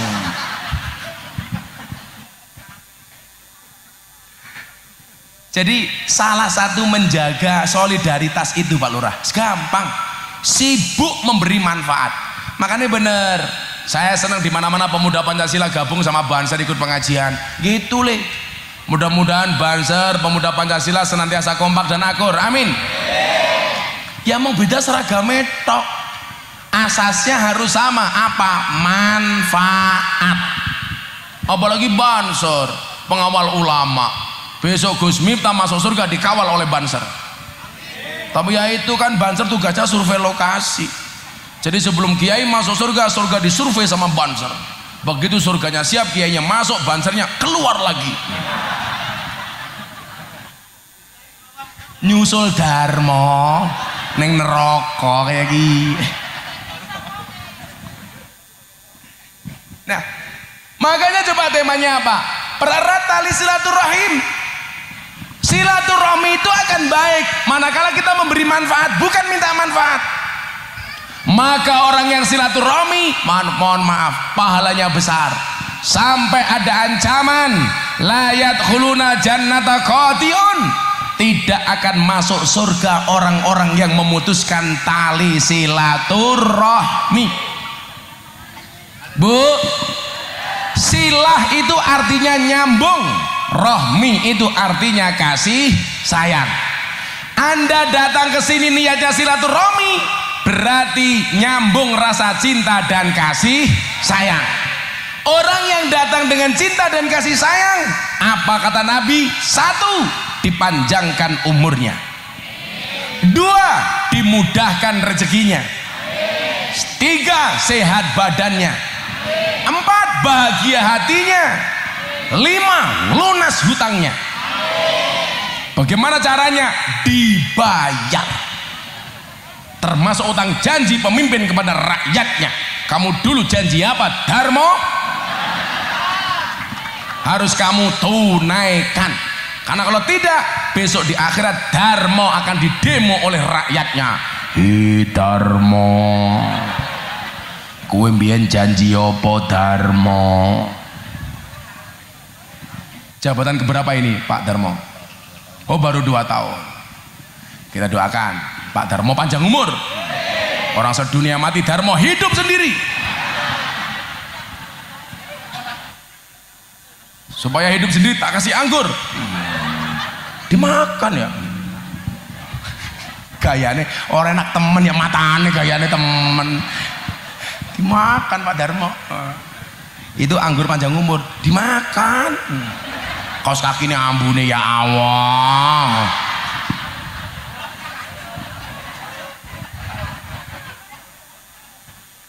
Aku seneng ndelok model Darmo iso seneng aku. Sesuk Darmo mati ning alam kubur, takoni karo malaikat, Darmo, man rabbuka, siapa Tuhanmu? Darmo jawab, kamu nanya.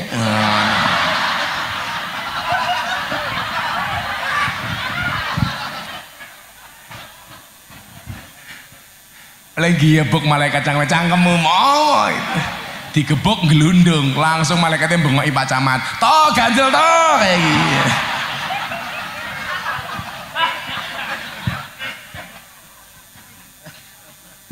Silaturahmi. Maka jangan sampai bulan Syawal, di mana bulan ini adalah bulan silaturahmi, kita memutus tali silaturahmi antara satu dan yang lainnya. Itulah yang termaktub ketika malaikat Jibril alaihissalam berdoa dan Nabi Muhammad mengaminkannya. Itu terjadi di tanggal 1 Syawal. Apa doa malaikat Jibril? Muhammad, saya mau berdoa, silahkan Anda mengaminkan. Saya kemarin Pak ngaji sama Habib Lutfi setelah acara di Kanju Sholawat tentang keutamaan Nabi Muhammad. Coba saya mau tanya, lebih mulia mana malaikat Jibril dengan Nabi Muhammad? Lebih mulia mana Nabi Muhammad atau malaikat Jibril? Jawabannya Nabi Muhammad. Di situ Imam Abu Hasan Asadili mengatakan apa? Kok ada orang mengatakan Jibril lebih mulia dibandingkan Muhammad? Tidaklah dia mati kecuali dalam keadaan Yahudi atau Nasrani. Jadi sehebat-hebatnya malaikat Jibril kalah hebat dan kalah terhormat dengan Nabi Muhammad. Dan alhamdulillah kita yang jauh dari Nabi Muhammad ternyata ditakdir sebagai umat Nabi Muhammad. Apa disampaikannya? Begini Bapak Ibu, malaikat Jibril berdoa, Nabi Muhammad mengaminkan. Kalau yang berdoa malaikat terbaik, yang mengaminkan Nabi terbaik, kira-kira doanya dikabulkan gak oleh Allah? Pasti. Tapi kalau yang doa camat, yang mengaminkan Darmo, belum tentu.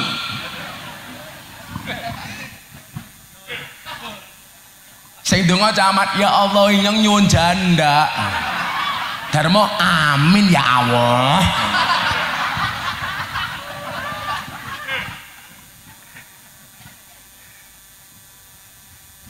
Darmo doakan mudah-mudahan istrinya Pak Darmo pulang langsung hamil lagi, amin.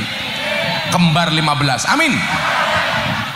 Masa gak kayak kia bojone anaknya mau siji, bojone sing ndi? Oh nggak ada di sini. Aku tahu kenapa kamu gak ngajak istrimu, supaya matamu bisa melirik janda. Rupamu momo. Dia dulur Darmo ya.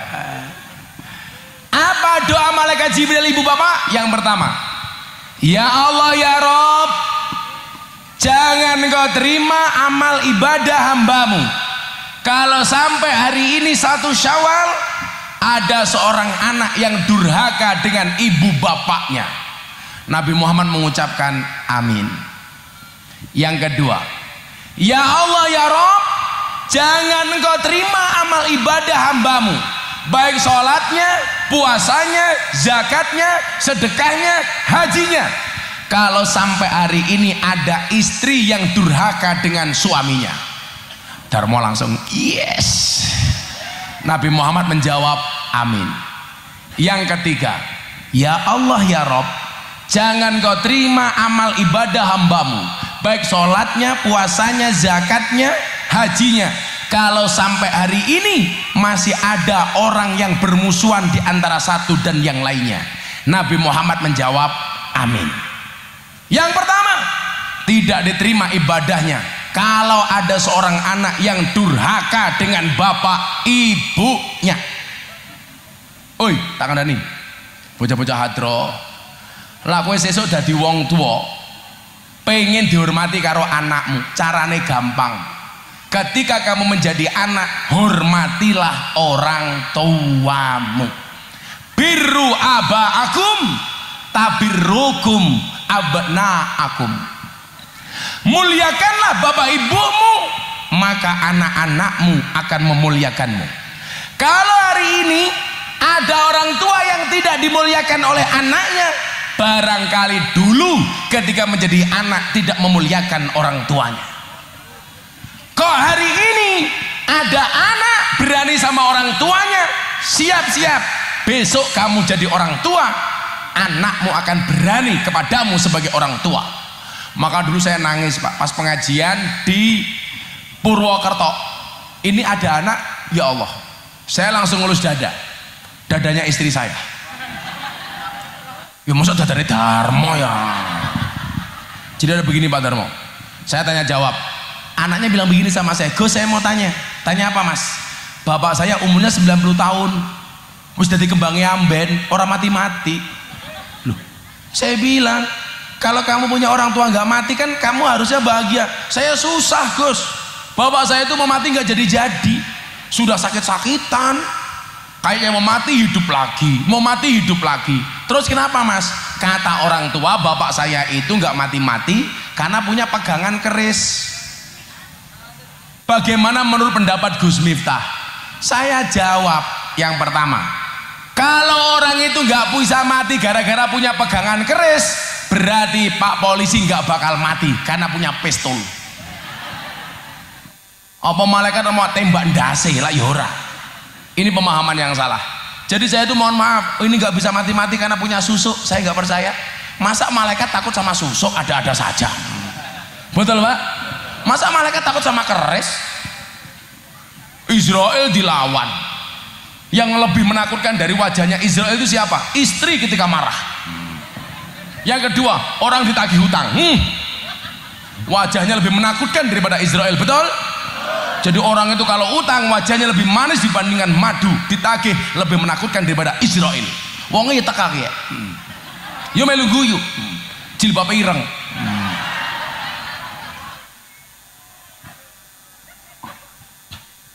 Apa mana katok ireng bajunya putih parah.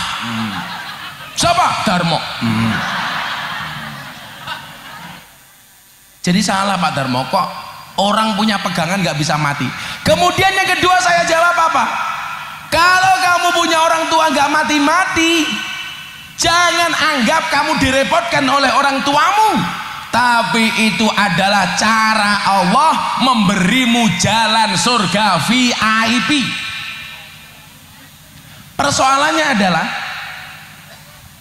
orang tua satu mampu ngurusi anaknya yang banyak. Orang tua satu bisa ngurusi anaknya 5. Tapi begitu orang tua sudah nggak bisa apa-apa, anak 5 nggak bisa ngurusi orang tua yang 1. Betul? Coba Anda lihat. Saya pengen Anda kasih paham. Anak jam 1 malam nangis kelaparan, orang tua dengan ikhlas dan sabar bangun ndulang anaknya, kasih makan anaknya. Tapi besok gantian orang tua nggak bisa apa-apa, kelaparan jam 2 malam, anak 5 nggak ada yang sabar ngurus makan orang tuanya. Betul? Jam 2 malam anak ngompol, ibu sabar ganti popok anaknya. Begitu orang tua sudah nggak bisa apa-apa, diamben di keranjang, ngompol. Anak 5 nggak ada yang bisa ngurus ompol orang tuanya. Anak itu kan kurang ajar. Orang tua punya rumah, anak dengan gampangnya mengatakan apa? Ini rumahku. Begitu anak punya rumah, nggak ada orang tua yang boleh ngaku. Nggak ada Pak, anak punya rumah orang tua mengatakan ini rumahku. Tapi kalau orang tua punya anak, punya rumah, anak mengatakan apa? Ini rumahku. Orang tua punya sawah, anak mengatakan ini sawahku. Begitu anak punya sawah, orang tua tidak boleh ngaku. Nggih napa mboten? Naudzubillah min dzalik. Saya ada cerita Ibu. Ada seorang ibu sudah tua renta, nggak kuat makan, datang ke rumah anaknya. Ibunya mengatakan apa sama anaknya? Kebetulan anaknya adalah yang laki-laki. Ibu utang duit 100.000 saja. Untuk apa Bu? Untuk beli beras. Anak laki-lakinya jawab, sebentar ya Bu, saya tanya nembung istri saya dulu. Saya bilang, nggak ada istilah orang tua utang sama anak, apalagi untuk kebutuhan hidup. Kalau sampai anak, mohon maaf, ngutangi orang tuanya gara-gara makan dan minum, itu anak durhaka. Kenapa? Hartanya anak itu boleh disita sama orang tua, apalagi kalau hanya urusan makan dan minum. Hari ini saya nangis kalau melihat di media sosial seorang anak melaporkan bapak ibunya ke kantor polisi hanya gara-gara warisan. Naudzubillahi min dzalik. Akhirnya sang anak ini masuk dapur cari istrinya. Kebetulan dia lihat susu formula yang biasa diminum oleh anaknya. Satu kaleng susu yang harganya 500.000 habis diminum oleh anaknya 1 minggu. Akhirnya dia nangis. Kenapa? Dia mikir, ini satu susu formula harganya 500.000 diminum anakku cukup seminggu, sementara saya disusui oleh ibu saya selama 2 tahun. Akhirnya apa yang terjadi? Sang anak keluar, dia peluk ibunya, dia cium kaki ibunya. Apa yang dia katakan? Bu, tolong ampuni anakmu, maafkan aku, maafkan kesalahanku. Gak ada istilah Bu, seorang ibu hutang hanya untuk makan. Gak ada istilah seorang ibu ngemes kepada anak hanya untuk makan. Ini anak yang kurang ajar, anak yang durhaka. Naudzubillahi min dzalik. Maka Imam Ali bin Abi Thalib mengatakan apa? Ketika seorang anak berbuat baik 24 jam seumur hidupnya kepada bapak ibunya, tidak mampu membalas jasa seorang ibu ketika melahirkannya. Ayo saya hitung-hitungan calana. Lah aku harap hitung-hitungan karo mbokmu, balas budi ibumu ketika melahirkan kamu. Mak bayang kile, mbokmu meteng berapa tahun Bu? 9 bulan. Dulu sebelum hamil badannya seksi, SD SB, semok depan semok belakang. Begitu hamil jadi STNK, setengah tua neng kewer-kewer. Dulu berat badannya dan 50 kilo, begitu mateng 65 kilo. Kalau kamu ingin merasakan penderitaan seorang ibu ketika hamil, gampang. Nanti anak-anak Taman Sari pulang, cari batu bata 15 kilo, kamu ikat di perutmu, melaku ngalor ngidul. Ketemu karo Darmo takoni, kowe ngopo Le? Latihan meteng. ST matamu ngaji.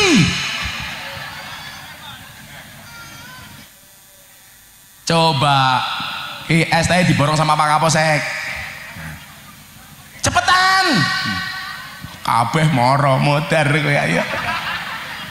Ana sing borong Pak Kapolsek, ana sing borong Pak Camat, Pak Dan Ramil, Darmo wani ra. Ora duit ngomong ta wenehi. Modar wong sakmene teko kabeh. Ora apa-apa Kapolsek duwe duit. Ana piro? Paling ya 10 juta. Ora ndan. Tak wangi dan. Cepetan sini dibagi semua, kamu minta bayar ke sini. Sudah kamu bagi aja, dibagi terus minta uang ke sini. Hei, dibagi dulu.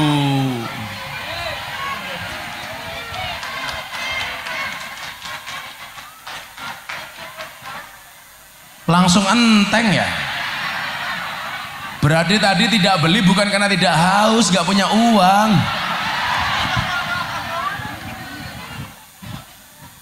Kamu berapa? Nggak usah bohong. Tadi es tehmu ada berapa gelas? 10. Oh 5 kali 5 cangkeme. Ayo ngapusi. Satunya bira. Satunya 5.000. Semuanya itu berapa? Yang bawa es teh? Kayak ora bakul es teh kayak moro barang ki ya ngopo? Coba dihitung bakul es teh berapa? Bakul tahu matane. Berapa total semuanya dihitung? Ini berapa, ini berapa? Sini Pak Kapolsek. Masa ke dodol es teh untune nganti enteng ya ini. Nah.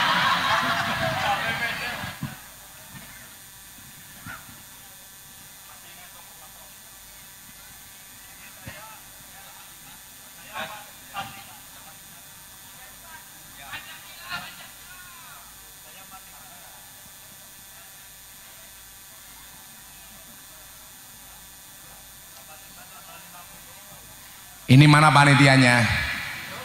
Nih.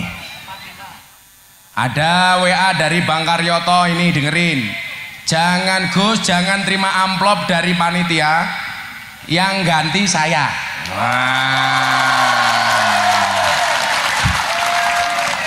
Dengerin ya, panitia nggak usah ngamplopi Gus Miftah, mau ditransfer sama Pak Karyoto.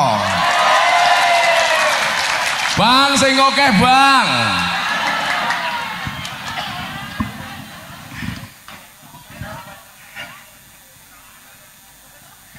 Andre, nggak usah terima amplop dari panitia. Amplopnya tipis, lu kantil Karyoto ya. Sambo matamu, sambo.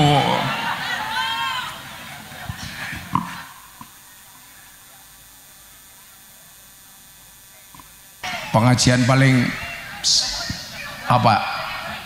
Bukan paling meriah lagi, paling murah. Wes serang amplopi.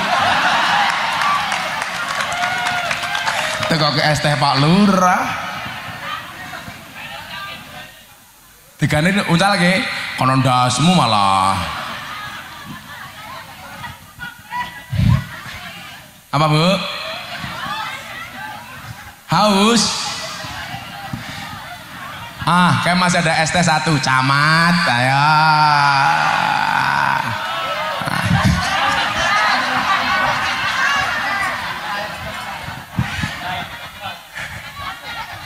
Begitu ngomong camat langsung entek.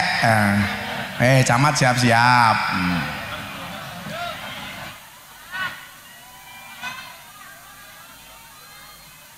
Apa?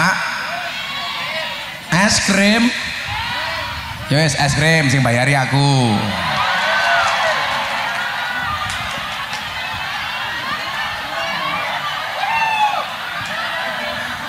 Sing kene kok ning kono iki lho. Bakule kae lho. Malah nyerbu warung. Kae. Sing ning warung bayar dhewe.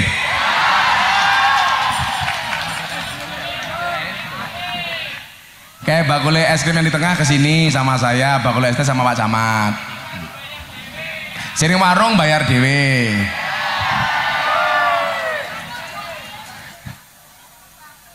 Wih berapa bapak es krim gue? Berapa? 100? Ya kayak dibayar long. Di asistenku mau. Kayak sing lemu camate. Ya Allah, sawah weteng kabeh ya Allah. Yang es krim nih Mas Pulung ini. Ana sing dodolan telembok ora kiye?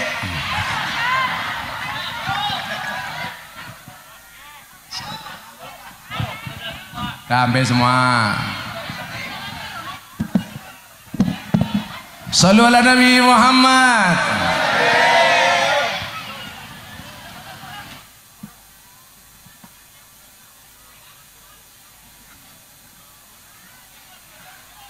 Apa maneh? Balon balon kok nuku. Lah hubungannya balon karo cangkem apa ya? Maka Bapak Ibu rahimakumullah, saya ingatkan sekali lagi, hari ini sudah tidak ada anak yang satru dengan bapak ibunya. Pulang kamu cium tangannya, minta maaf sama mereka, minta ridhonya. Termasuk kamu para laki-laki, hormatnya seorang anak laki-laki kepada bapak ibunya seumur hidup, walaupun dia sudah menjadi suami. Persoalannya adalah selama ini hubungan anak laki-laki ketika menjadi suami menjadi rusak dengan bapak ibunya. Gara-gara apa? Tidak mendapatkan dukungan dari istrinya. Betul? Maka jadi istri, dukunglah suamimu untuk tetap berbuat baik dengan bapak ibunya. Kamu harus paham yuk, kenapa suamimu tetap harus berbuat baik dengan bapak ibunya? Jawabannya adalah karena besarnya suamimu, karena air susu ibunya, bukan karena air susumu. Bojomu gedene mergo susune mbokne, ora mergo susumu.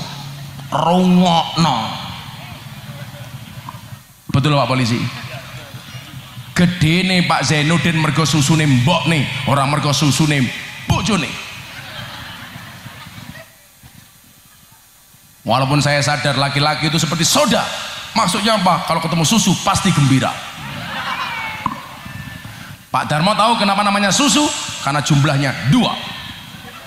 Kalau 1 su.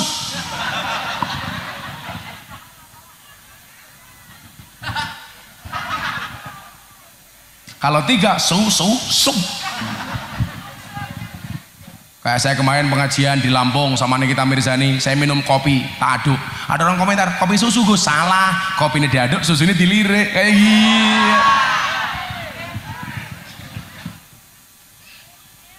Bu, kalau hari ini ada orang susah, hari ini ada orang banyak bermasalah, kita sering sowan kiai, kita sering sowan habib, kita biasa cium tangan kiai, kita biasa cium tangan habib, tapi kita lupa memuliakan bapak ibu kita. Makanya Habib Lutfi pernah bilang begini, kalau pengen jadi walinya Allah itu gampang, syaratnya cuma 2. 1, muliakan orang tuamu, 2, muliakan gurumu. Artinya apa? Posisi orang tua harus lebih didahulukan walaupun dibandingkan dengan guru. Kamu nggak usah cium tanganku, ciumlah tangan bapak ibumu. Kamu boleh nggak hormat sama aku, tapi wajib untuk hormat kepada bapak ibumu. Bahkan kita ngomong saja nggak boleh sama orang tua. Wala taqul lahuma uffin, janganlah mengatakan sekalipun. Nggak boleh. Apalagi kita ngomong kasar sama bapak ibu. Maka saya berdoa siang hari ini mudah-mudahan semuanya menjadi anak-anak yang berbakti dengan bapak dan ibunya. Amin Allahumma amin. Sudah jam 3.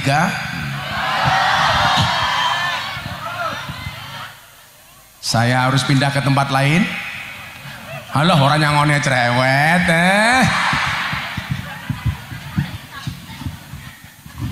Mudah-mudahan semua yang hadir, yang susah disenangkan, yang sedih dibahagiakan, yang sakit disembuhkan, yang berhajat dikabulkan, dan mudah-mudahan semuanya bersama di dunia, bertetangga di surga. Amin Allahumma.